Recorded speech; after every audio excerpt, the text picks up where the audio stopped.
ബജറ്റിൽ യാതൊരു പരിഗണനയും ലഭിക്കാതെ വന്നതോടെ റബ്ബർ കർഷകർ നിരാശയിൽ. 250 രൂപ താങ്ങുവില ആക്കുമെന്നായിരുന്നു പ്രകടന പത്രികയിലെ വാഗ്ദാനമെങ്കിലും പ്രഖ്യാപിക്കാത്തതാണ് കർഷകരെ നിരാശരാക്കിയത്. കോട്ടയം പാമ്പാടി മൂഴൂരിൽ നിന്നും റബ്ബർ കർഷകർക്കൊപ്പം ടോബി ജോൺസൺ തയ്യാറാക്കിയ റിപ്പോർട്ടിലേക്ക്. അടുത്തിടെയാണ് റബ്ബറിന് 200 രൂപ താങ്ങുവിലയായിട്ട് ഉയർത്തിയത്. പക്ഷേ അതുകൊണ്ടൊന്നും കാര്യങ്ങൾ മുന്നോട്ട് കൊണ്ടുപോകാൻ സാധിക്കില്ല എന്നുള്ളൊരു അവസ്ഥയിലാണ് കർഷകർ. കാരണം വർദ്ധിച്ചു വരുന്ന ഉൽപ്പാദന ചെലവ് അത് തന്നെയാണ് കർഷകരെ സംബന്ധിച്ചിടത്തോളം വലിയ വെല്ലുവിളിയായിരിക്കുന്നത്. എന്നോടൊപ്പം ഇപ്പോൾ കോട്ടയത്തെ കുറച്ച് കർഷകരുണ്ട്. ചേട്ടാ, ഇത് 250 ആക്കുമെന്ന് പ്രതീക്ഷിച്ചിരുന്നു ഇന്നത്തെ ബജറ്റിൽ? പ്രതീക്ഷയുണ്ടായിരുന്നു. ഞങ്ങൾ പ്രതീക്ഷ ഒത്തിരി കൈവിട്ടവരാണ്. ഒത്തിരി നാൾ പ്രതീക്ഷിച്ചതാണ്. പക്ഷേ കർഷകരെ രക്ഷിക്കാൻ ആരും ഉണ്ടാവുമെന്ന് ഞങ്ങൾക്ക് തോന്നുന്നില്ല. ഞങ്ങളുടെ പ്രതീക്ഷയ്ക്ക് അസ്ഥാനത്തായിരിക്കുക. ഞാൻ ഇവിടുത്തെ ഫാർമേഴ്സ് ക്ലബിന്റെ പ്രസിഡന്റാണ്. ഞങ്ങളുടെ പ്രസ്ഥാനമാണ് ഇവിടെ ഉള്ളത്.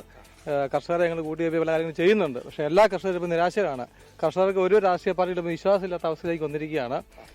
ഗവൺമെന്റുകൾ കർഷകരെ തീരെ അവഗണിക്കുന്ന, കർഷകരെ ആർക്കും വേണ്ടാത്ത ഒരു അവസ്ഥയിലേക്ക് അവർ സംഘടിതരില്ലാത്തതുകൊണ്ടാണ്. കർഷകർക്ക് സംഘടിത ശക്തി ഇല്ല. അവർ പല മേഖലകളിലേക്ക് ബന്ധപ്പെട്ട് പോകുന്നതുകൊണ്ട് അവർക്കൊന്നിലും ഒന്നിച്ചു നിൽക്കാൻ സാധിക്കുന്നില്ല. അതുകൊണ്ട് അവരെ യോജിപ്പിച്ച് നിർത്താൻ ആൾക്കാരില്ല. രാഷ്ട്രീയ പാർട്ടിക്കാരൊക്കെ ഇലക്ഷൻ വരുമ്പോൾ കർഷക പ്രേമം പറയും. പക്ഷേ കർഷകർക്ക് വേണ്ടി ഒന്നും ചെയ്യുന്നില്ല. കണ്ണി പൊടിയിടാൻ വേണ്ടിയുള്ള തന്ത്രങ്ങൾ മാത്രമേ നടത്തുന്നുള്ളൂ. ഇത് ഈ ഉൽപ്പാദന ചെലവ് തന്നെയാണല്ലോ വലിയൊരു പ്രശ്നം. പണ്ട് ഒരുപാട് വിലയുണ്ടായിരുന്നെങ്കിലും പക്ഷേ ഇപ്പോൾ വർദ്ധിച്ചു വരുന്ന ഉൽപ്പാദന ചെലവ് അത് ഈ 200 രൂപയ്ക്കകത്ത് നിൽക്കില്ല എന്നുള്ളതല്ലേ നിങ്ങൾ പറയുന്നത്? അല്ല, ഉൽപ്പാദന ചെലവ് മാത്രമല്ല, റബ്ബർ 7 കൊല്ലം വേണം റബ്ബർ കിട്ടി ഉൽപ്പാദനം വരണമെന്നുണ്ടെങ്കിൽ. അത് ഒരു വർഷം ഉൽപ്പാദനം കൂട്ടുന്നോ ചെലവ് കൂട്ടുന്നോ കുറച്ചൊന്നും ഉള്ളല്ല.